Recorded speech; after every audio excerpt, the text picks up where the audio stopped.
Let's talk about autofocus.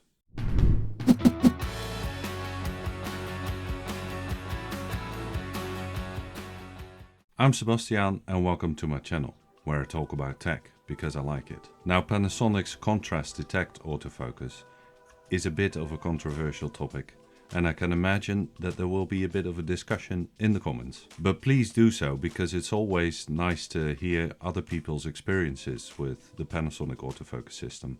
But yes, contrast detect autofocus pulses a bit. Not to be confused with focus breathing, because that's something that has nothing to do with the autofocus system.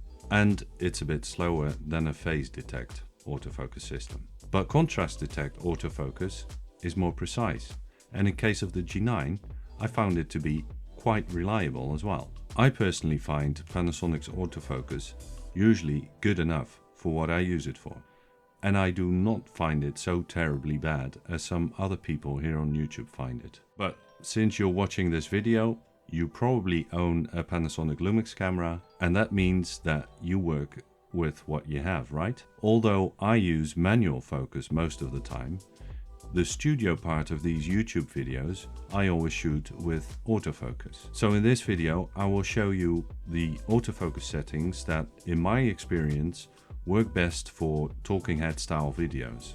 Let's start off with the switch for AFS, AFF and AFC. Although Panasonic's Video AF guidebook only mentions AFC, autofocus continuous, I actually found myself using AFF for video, depending on the scene. In a situation like this, where the subject is sitting in front of the camera and doesn't move much, I use AFF. With AFF, the pulsing seems to be a bit less than in AFC mode. If your subject will move back and forth in the frame, or you want to show something to the camera, like a product for example, then AFC is the best option. And that makes sense, of course, because in AFC, the camera is continuously assessing the focus and readjusting it. That does mean that pulsing might be a bit worse. I should also mention that I have the AFC mode in the menu set to mode 2. So now that we have decided whether to use AFF or AFC, let's have a look at the next set of autofocus settings. I have an FN button assigned to access the different modes, but they're always easy accessible through the quick menu.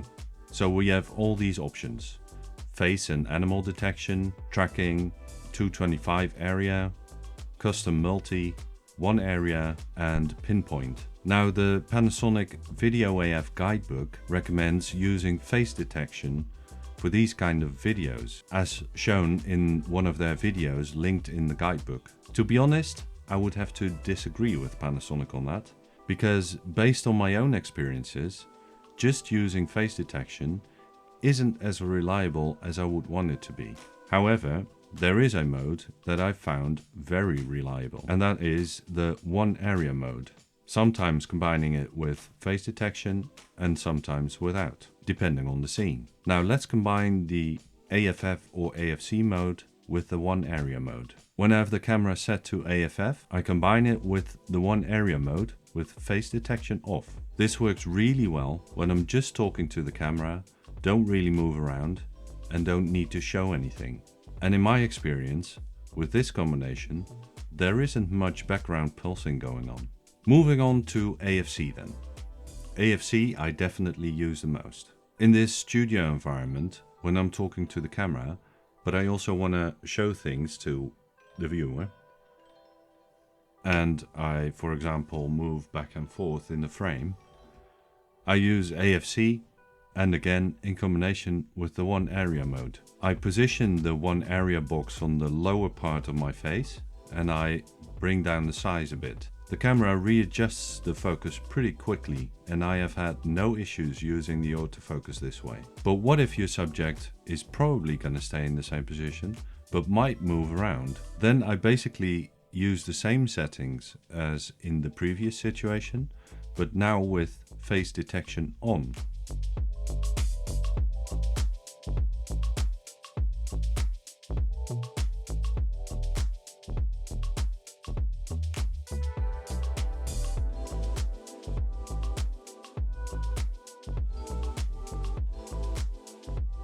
This way the camera will put its main focus on the one area, but if there is a face moving around outside of the one area, it'll use face detection to keep the focus on the face. Now there are a few things to keep in mind with contrast detection autofocus. The first thing is, because the system looks for contrast, it needs light. And although the G9 does a pretty good job at autofocusing in low light, if it's too dark, the autofocus will fail. The second thing is that it's not just the camera that makes the autofocus good or bad. The autofocus performance will also depend on the lens you're using. Some lenses perform better at autofocus than others. And the third is the frame rate. At higher frame rates, the autofocus system has more frames per second to work with, resulting in a faster autofocus performance.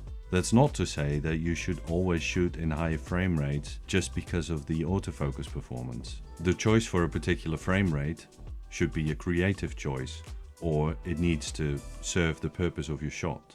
I hope this video was helpful. If so, please give it a like and subscribe to the channel, and don't forget to hit that notification bell, and I hope to see you next time. If you're subject